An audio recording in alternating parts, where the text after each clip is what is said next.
बिस्मिल्लाहिर्रहमानिर्रहीम। अस्सलाम वालेकुम नाज़रीन, मैं हूं आसिम नसीर और आप देख रहे हैं हमारा YouTube channel astro politics with Asim. नाज़रीन, हमारे साथ मौजूद हैं मशहूर मॉरफ एस्ट्रोलॉजर न्यूमरोलॉजिस्ट मलिक महबूब साहब। अस्सलाम वालेकुम मलिक साहब, क्या हाल है, कैसे हैं आप? वालेकुम अस्सलाम। अल्लाह का करम है। आसिम साहब, आप बताएं कैसे हैं?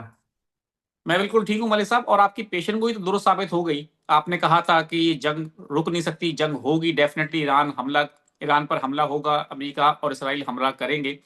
हमने देखा कि जवाबी हमला भी किया ईरान ने, फिर इसराइल पे भी हमला किया, और मशरक़ जो मिडिल ईस्ट है और जो इस्लामी ममालिक हैं, जहां जहां बेड़े हैं, वहां पर ईरान ने हमला किया। ईरान की सीनियर क्यादत को निशाना बनाने की कोशिश की गई। अब आप क्या समझते हैं, आने वाले दिनों में आपको क्या लगता है, आज रात, कल रात और कब तक ये मामला, आपको लगता है कि जंग अभी मजीद बढ़ेगी, और या आपको लगता है कि जी 2-3 दिन में मामला सेटल डाउन हो जाएगा? क्या समझते हैं आप? सर, आपको मैं बड़े आसान तरीके से और देसी तरीके से समझाने की कोशिश करता हूँ। उसकी वजह यह है कि काफी लोगों को जब मैं एस्ट्रोलॉजी की जबान में बात करता हूँ तो उनको समझ में नहीं आती। तो थोड़ी सी इन हालात के हिसाब से मुझे ये मामला प्रेशर कुकर की तरह दिख रहा है। और ये प्रेशर कुकर में जब पहली सीटी आती है ना, और फिर वो स्टार्ट होती है, ये पहली सीटी है। तो अभी तो प्रेशर कुकर की पहली सीटी है, तो आप अंदाजा लगाएं कि इसने अभी पीक पे जाना है, उसके बाद रिलीज होना है। तो ये पीक तक जो मुझे दिख रही है, जो पीक पे जाती हुई, ये कम से कम अगले 10 दिन। और उसमें से भी अगर हम मजीद इसको माइक्रोस्कोपिक लेवल पे देखें तो 3 मार्च ये बहुत ही इंतहाई अहम होने वाले हैं। और जैसे भी मैंने आपको पहले भी बताया था कि बहुत सी जगहों पे जो हम एक्सपेक्ट नहीं कर रहे, अनएक्सपेक्टेड एक्टिविटीज और अनएक्सपेक्टेड न्यूज आने का बहुत ज्यादा खर्चा है। मतलब आज तक हमने नहीं सुना था दुबई में मिसाइल गिरा, कोई बिल्कुल। कोई मैं तो एक मैं वॉर में था। मैं यही बात अभी आपसे कहना चाहता कि कभी जिंदगी में नहीं सुना हमने कि दुबई जैसा एक पूरा मन, जो मुल्क है, दुबई हो जी। गया, अबू धाबी हो गया, जी। सुकून से लोग रहते थे, वहां पर मिसाइल हमले हो रहे हैं अब। जी बिल्कुल। तो आप यही चीजें देखें कि वर्ल्ड ऑर्डर चेंज हो रहा है। ये वर्ल्ड ऑर्डर चेंज करने के जब करीब होता है तो कुदरती निजाम बदलता है और चीजें बदलती हैं। जहां कुछ भी नहीं होता था वहां बहुत कुछ होगा, जहां बहुत कुछ होता था वहां कुछ भी नहीं होगा। एग्जाम्पल के तौर पे गजा की मिसाल ले ले, बहुत कुछ होता रहा है। अब जो दुनिया है डाइवर्ट हो गई है, नो डाउट अभी भी हो रहा होगा, लेकिन अभी जो फोकस है दुनिया के पूरे मिडिल ईस्ट पे आ गया है। और आपको याद होगा, इस साल के शुरू में मैंने कहा था राहु जब भी सददिशा में आते हैं मुस्लिम ममालिक के लिए प्रॉब्लम होती है। और वही हो रहा है कि राहु इस वक्त सतविशा में है। जुपिटर जो कि ग्रेस प्लैनेट है, लोग सेव करता है, वो अभी तक रेट्रोग्रेट है।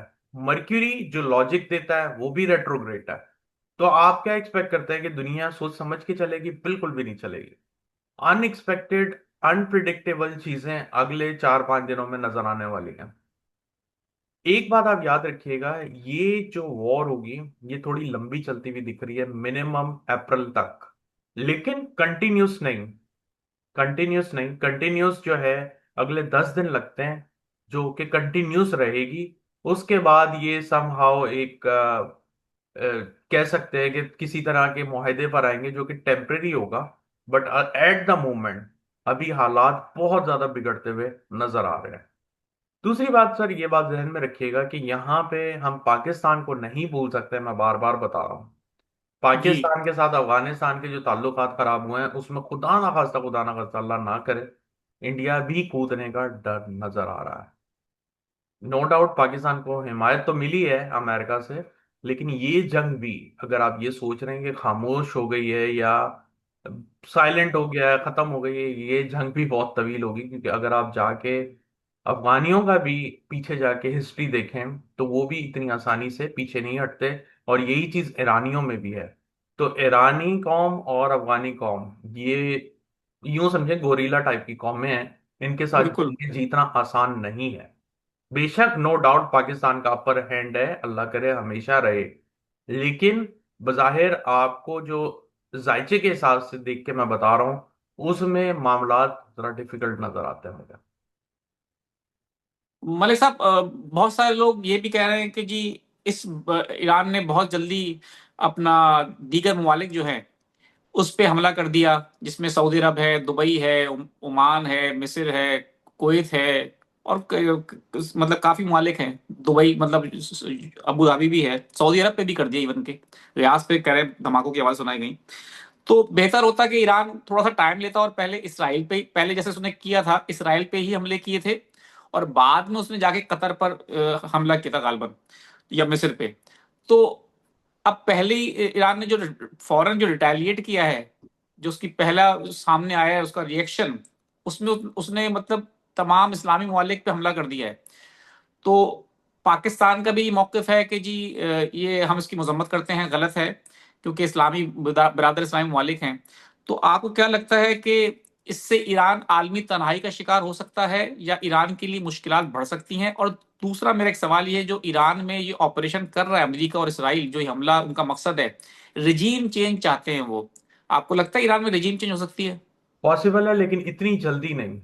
इतनी जल्दी नहीं होगा सर। अगर आप ये सोच रहे हैं ये 2-4 हमले या 2-4 दिनों के हमलों से रिजीम चेंज हो जाएगी, इतनी जल्दी पॉसिबिलिटीज नहीं नजर आती। ईरान, मैंने आपको अभी 2 मिनट पहले बोला कि ईरान और अफगानियों के साथ जंग लड़ने का मतलब है बहुत लंबी जंग में कूद गए हैं। ये बात आपको मैंने अभी बताई है, क्योंकि बाय स्ट्रक्चर तो वो अलग बात है, वो तो एक तबसरे में जाएंगे। बाय बर्थ जो ये चार्ट लेके बैठे हुए हैं ना, ये बड़ा डिस्ट्रक्टिव चार्ट है। डिस्ट्रक्टिव डिस्ट्रक्टिव का मतलब ये है कि इनके साथ अगर किसी ने पंगा लिया, तो उनके जो सामने वाली पार्टी है, जो भी इनके साथ मतलब जंग में उतरेगा, उसको बहुत ज्यादा मुश्किलात का सामना होगा। नो डाउट इनके पास जो कुछ है नहीं है, हम इस बहस में तो पढ़ते ही नहीं है, लेकिन इनके साथ जंग जीतना आसान नहीं है। एग्जाम्पल के तौर पे अफगानिस्तान की बात कर रहा हूं मैं। 20 साल अमेरिका लड़ता रहा, आखिर में क्विट करके चला गया। ठीक है। बिल्कुल। मैं ये नहीं कह रहा हूं हमें नहीं लड़ना चाहिए, मैं कुछ भी नहीं कह रहा हूं। मैं आपको इस वक्त जायचे की बात बता रहा हूं। इनके जायचे बाय बर्थ बड़े अजीब, स्ट्रेंज और तबाही कुन, मतलब तबाह कुन होते हैं। मतलब उनके साथ जो भी आता है या जो भी उनके साथ मिलता है, कोई भी हो, चाहे उनके अगेंस्ट में हो चाहे उनके साथ हो, उनकी तबाही होती है। फॉर एग्जाम्पल, पाकिस्तान ने पहले इसका साथ दिया है अफगानियों का। ठीक है, जी। कि वो तबाही, तन्हाई का मतलब एंड में तबाही हुई है इनकी। और इनके जो अगेंस्ट भी जाएगा उसकी भी तबाही होगी। सेवेंथ हाउस की बात कर रहा हूं इसलिए। ईरान की बात जो आप मुझसे कह रहे थे, ईरान की बात को ये याद रखिएगा सर। ईरान के लिए अगले जो 4 दिन हैं बड़े डिसाइसिव हैं। मैं भी ये कह रहा हूँ कि इन्होंने बहुत जल्दी की है, लेकिन इसका मतलब ये है कि आगे बहुत बड़े बड़े सरप्राइज हैं, जो कि मुझे जायचे में भी नजर आ रहे हैं। कि जो आपने एक्सपेक्ट नहीं किया, ईरान आपको दिखाएगा कि हमारे पास क्या कुछ पड़ा हुआ है। तो मतलब आज रात, कल रात, परसों रात, तकरीबन 3 दिन और बाकी हैं, जिसमें एक्सट्रीम लेवल आप देखेंगे इन जंगों में। और जैसे मैंने बताया है कि पानी, इसको आप ना भूलें बार बार, पानी के अंदर शदीद तनाव नजर आने वाला है, बहुत ज्यादा तनाव होगा। और मैं अभी शायद आप ही बता रहे थे या मैं किसी से सुन रहा था कि उन्होंने अबाय हुर्मुज को ब्लॉक कर दिया अभी से। जी, बंद कर दिया। जी, बंद कर दिया। तो देखें, पानी में तनाव बहुत ज्यादा आने वाला है। अगर आप ये सोच रहे हैं कि ये जंग आपको सिर्फ एयर स्ट्राइक तक महदूद लगेगी, तो ऐसा नहीं है। जंगें वो जो हैं ये मलिक साहब, मैं पहले भी। आपको अगर ये भी बता दूं कि अमेरिका ने भी कहा है कि अब ईरान की जो बहरी है ना, उसको खत्म कर देंगे। जी बिल्कुल, तो वही मैं आपको बता रहा हूँ ना, नेक्स्ट लेवल जो आने वाला है वो अब पानी के अंदर आएगा, ये याद रखिएगा। पानी के अंदर अभी बहुत कुछ ड्यू है, अभी तो 1% भी नहीं हुआ पानी में। आप देखें, पिछले साल भी पानी में एक्टिवेट था, जुपिटर एक्टिवेट हुआ कुछ टाइम के लिए, लेकिन पानी में कुछ नहीं हुआ। लेकिन अब आप देखिएगा यहां से जो पानी में इस साल सब चीज पानी से रिलेटेड आपको सुनाई दी जाएगी। ये जंगें जो हैं ज्यादातर पानी पे जाएंगी, देख लीजिएगा। अभी तो नहीं बिल्कुल है, ठीक है। लेकिन आगे चल के बिल्कुल। बिल्कुल ठीक है मलिक साहब, मैं अब कुछ लोगों के चंद सवालात लेना चाहता हूँ। हारिस अली हैं, और 18/4/1995 इनकी डेट ऑफ बर्थ है। फाइनेंशियल डिफिकल्टीज का सामना है इनको।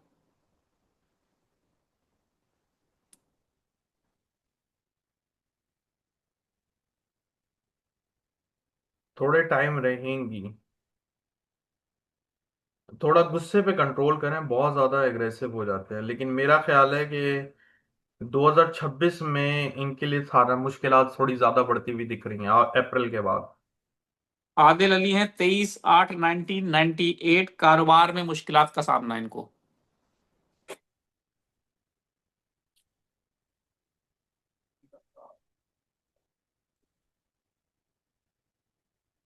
अभी रहेगा सर, 2026 भी कुछ इतना अच्छा नहीं लग रहा, लेकिन 26 के अगस्त के बाद प्रॉब्लम ज्यादा बढ़ेंगी, उससे पहले बेहतर रहेगा। आसिया बानो हैं 11/6/2004। तालीम के लिए मुझसे बाहर जाना चाहती हैं, ट्रैवल पूछ रही हैं कि कोई उनके जायचे में कोई उनके नंबर्स में कोई ट्रैवल नजर आ रहा है आपको? 2004। जी 2004, 11/6/2004। जी हाँ, बिल्कुल नजर आ रहा है। कोशिश करें, मेहनत करें, मुझे बहुत उम्मीद है कि जून तक या जून के बाद बहुत अच्छे चांसेस बनेंगे इनके। इकरामुल्ला साहब हैं 24/4/1974। माली मुश्किलात का सामना है।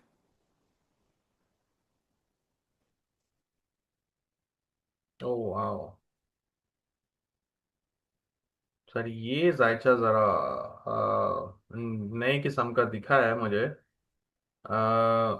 शॉर्टकट नहीं लें बराए मेहरबानी, बराए मेहरबानी शॉर्टकट नहीं लें। लेकिन चीज़ें जो हैं आपकी थोड़ी इम्प्रूव होंगी, बट आपकी मुकम्मल चीज़ें जो इम्प्रूव होती हुई दिख रही हैं वो मुझे तकरीबन 2 से 3 साल के बाद नजर आती हैं। बिल्कुल ठीक है मलिक साहब, बहुत बहुत शुक्रिया हमें वक्त देने के लिए। नाज़रीन, यहाँ हमारे वीलॉग का वक्त खत्म हुआ। मुझे और मलिक महबूब साहब को दें इजाजत। आखिर में हमारा वही पैगाम है, मुस्कुराएं, प्यार बांटें और अपने आसपास के लोगों का ख्याल रखें। अल्लाह हाफिज।